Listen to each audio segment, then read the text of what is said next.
নমস্কার, সুরজিৎ মান্না ক্রিয়েশনস চ্যানেলের পক্ষ থেকে তোমাদের সবাইকে সুস্বাগতম। আশা করি তোমরা সকলে ভালো এবং সুস্থ আছো। আমি তোমাদের জন্য এই ভিডিওটিতে তুলে ধরছি 2026 সালের রায় ও মার্টিন প্রশ্নবিচিত্রা থেকে ক্লাস 9 তথা নবম শ্রেণীর ছাত্রছাত্রীদের জন্য ফার্স্ট ইউনিট টেস্ট তথা প্রথম পর্যায়ক্রমিক মূল্যায়নের ভূগোলের 7 নম্বর মডেল স্কুলের প্রশ্নপত্রের সেটটি সম্পূর্ণ সমাধান করছি। তার আগে তোমাদের কাছে অনুরোধ, তোমরা ভিডিওটি না টেনে পুরোটা দেখো। ভিডিওটি কেমন লাগলো কমেন্ট করে জানিও, ভিডিওটিতে লাইক দাও এবং শেয়ার করো, এবং চ্যানেলে নতুন হলে চ্যানেলটিকে সাবস্ক্রাইব করে চ্যানেলের সঙ্গে যুক্ত হয়ে যাও। আলোচনা শুরু করছি 458 নম্বর পেজের 7 নম্বর মডেল স্কুল হাওড়া জেলা স্কুল। এই স্কুলের প্রশ্নপত্রের সেটটি লক্ষ্য করো। বিভাগ কয়ে একের দাগে বিকল্পগুলি থেকে সঠিক উত্তরটি নির্বাচন করো। প্রথমে রয়েছে পৃথিবীর পরিধি প্রথম নির্ণয় করেন, অপশান সিতে এরাটোস্থেনিস। 2 নম্বর পৃথিবীর নিরক্ষীয় ও মেরু ব্যাসের পার্থক্য, অপশান সিতে 43 কিলোমিটার। 3 নম্বর মহাবিশ্ব দিনটি হলো, অপশান এতে 21শে মার্চ। 4 নম্বর প্রদত্ত কোন অক্ষরেখায় 21শে জুন দিনের দৈর্ঘ্য সবচেয়ে বেশি হয়, অপশান ডিতে 37 ডিগ্রি উত্তর। 5 নম্বরে অন্যান্য সম্পদের উদাহরণ হলো, অপশান সিতে ক্রায়োলাইট। 6 নম্বরে সম্পদের প্রকৃত জননী হলো, অপশান বিতে মানুষের জ্ঞান। 7 নম্বরে ভারতের বৃহত্তম তৈলখনি হলো, অপশান বিতে মুম্বাই হাই। বিভাগ ক্ষয়ে 2 দাগে শূন্যস্থান পূরণ করো। প্রথমে রয়েছে ভারতের বৃহত্তম লিগনাইট খনি হলো ড্যাশ নেভেলি। 2 নম্বরে ইসরো এর সদর দপ্তর অবস্থিত ড্যাশ বেঙ্গালুরুতে। 3 নম্বরে ভারতের প্রথম পারমাণবিক বিদ্যুৎ কেন্দ্র স্থাপিত হয়েছিল ড্যাশে তারাপুরে, মহারাষ্ট্রের তারাপুরে। 4 নম্বরে নিরক্ষরেখায় পৃথিবীর আবর্তন বেগ ড্যাশ কিমি, ঘন্টায় 1674 কিলোমিটার পার ঘন্টায়। 3 দাগে শুদ্ধ অথবা অশুদ্ধ নির্বাচন করো। প্রথমে হচ্ছে 2022 সালটি একটি অধিবর্ষ, অশুদ্ধ। 2 নম্বরে মেরু অঞ্চলে মাধ্যাকর্ষণ শক্তি কম, অশুদ্ধ, মাধ্যাকর্ষণ শক্তি বেশি। 3 নম্বরে 1975 সালে এনটিপিসি গঠিত হয়, এটা শুদ্ধ। 4 নম্বরে আর্যভট্ট পৃথিবীর গোলাকৃতির ধারণা দেন, এটা অশুদ্ধ। বিভাগ ঘয়ে 4 দাগে নিম্নলিখিত প্রশ্নগুলির সংক্ষিপ্ত উত্তর দাও। প্রথমে রয়েছে জিওড বলতে কি বোঝো। উত্তরটি লক্ষ্য করো। এই যে গ্রিক শব্দ জিও, এখান থেকে শুরু করবে, এতটা পর্যন্ত লিখবে। অথবাতে রয়েছে বামন গ্রহ কাকে বলে। উত্তরটি লক্ষ্য করো, এখান থেকে শুরু করবে, তোমরা পরপর দেখে নাও, এতটা পর্যন্ত লিখবে।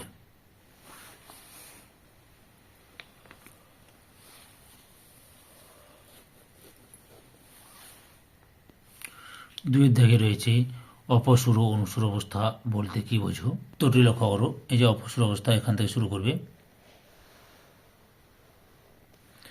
এতটা পর্যন্ত লিখবে। অনুসুর অবস্থা এখান থেকে শুরু করে এতটা পর্যন্ত লিখবে। অথবাতে রয়েছে রবি মার্ক কি। উত্তরটি লক্ষ্য করো, এখান থেকে শুরু করবে, এতটা পর্যন্ত লিখবে। 3 নম্বর রয়েছে নিরপেক্ষ উপাদান বলতে কি বোঝো। উত্তরটি লক্ষ্য করো, নিরপেক্ষ উপাদান বলতে কি বোঝো, এখান থেকে শুরু করবে, এতটা পর্যন্ত লিখবে। অথবাতে রয়েছে সম্পদের সংখ্যা দাও। উত্তরটি তোমরা এখান থেকে শুরু করে এতটা পর্যন্ত লিখবে।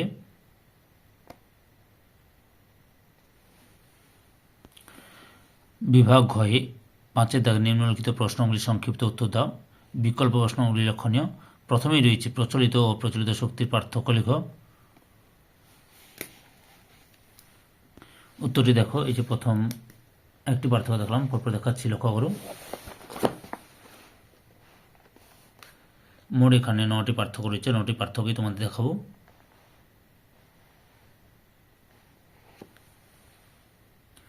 অথবাতে রয়েছে সম্পদের শ্রেণীভাগ করো। দেখে নাও, শ্রেণীভাগ ভিত্তি। সম্পদের সৃষ্টির উপাদান অনুসারে সম্পদকে 3টি ভাগে ভাগ করা যায়: প্রাকৃতিক সম্পদ, মানবিক সম্পদ, সাংস্কৃতিক সম্পদ। এবার সম্পদের জৈবিক বৈশিষ্ট্য অনুসারে সম্পদকে 2টি ভাগে ভাগ করা যায়: জৈব সম্পদ, অজৈব সম্পদ। সম্পদের স্থায়িত্ব বা ক্ষয়িষ্ণুতা অনুসারে সম্পদকে 2টি ভাগে ভাগ করা যায়: গচ্ছিত বা ক্ষয়িষ্ণু বা পুনর্ভব সম্পদ এবং অবাধ বা প্রবহমান বা অক্ষয়িষ্ণু বা পুনর্ভব বা অপূরণশীল সম্পদ। তার সম্পদের অসম বন্টন অনুসারে সম্পদকে 4টি ভাগে ভাগ করা যায়: সর্বত্র লভ্য সম্পদ, সহজলভ্য সম্পদ, দুষ্প্রাপ্য সম্পদ, একমাত্র লভ্য সম্পদ।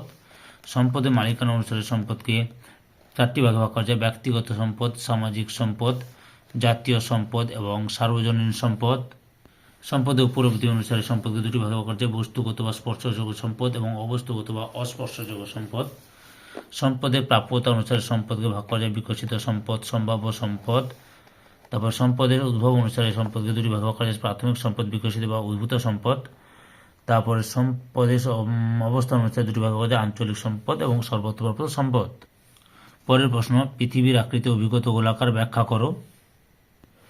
এখান থেকে প্রশ্নটা শুরু করো, উত্তরটা শুরু করো এখান থেকে লেখা। পরপর দেখে নাও।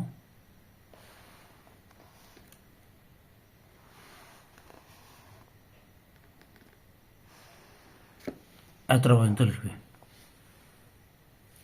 অথবাতে রয়েছে জিপিএস এর 3টি ব্যবহার উল্লেখ করো। 3টি ব্যবহার লিখতে বলছে, কিন্তু আমি বইতে যতগুলো ব্যবহার রয়েছে সেগুলো দেখাচ্ছি, লক্ষ্য করো।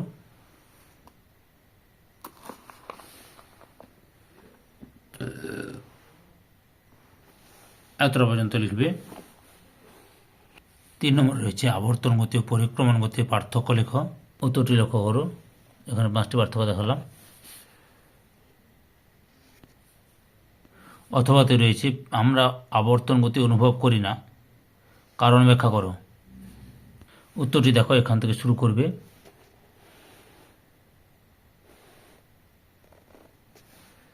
এতটা পর্যন্ত লিখবে। বিভাগ মতে 6 থেকে নিম্নলিখিত যে কোনো একটি প্রশ্নের উত্তর দাও। প্রথমে রয়েছে পৃথিবীর গোলাকার আকৃতির সপক্ষে 3টি প্রমাণ দাও। উত্তরটি তোমরা এখান থেকে শুরু করবে। অনেকগুলো প্রমাণ দেওয়া আছে, তোমরা লিখে নেবে, বা যে কোনো 5টি প্রমাণ লিখলেও চলবে। উত্তরটি পুরোটা দেখাচ্ছি, দেখে নেওয়ার পর এই ছবিটা আঁকার চেষ্টা করবে, ছবিগুলো আঁকার চেষ্টা করবে, বুঝতে পেরেছ?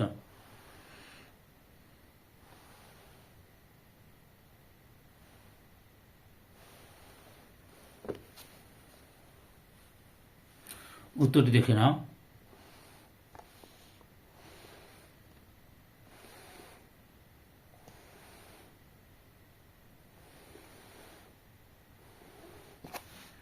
এতটা পর্যন্ত লিখবে।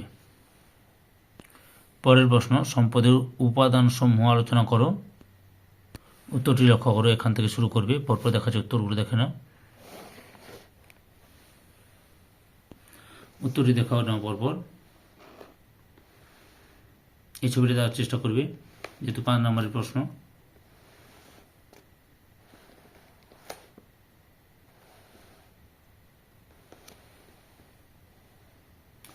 ধৈর্য সহকারে সম্পূর্ণ ভিডিওটি দেখার জন্য তোমাদের সবাইকে অসংখ্য অসংখ্য ধন্যবাদ। আজকে এই পর্যন্ত, পরবর্তী ভিডিওতে আবার দেখা হবে। Tata, bye bye.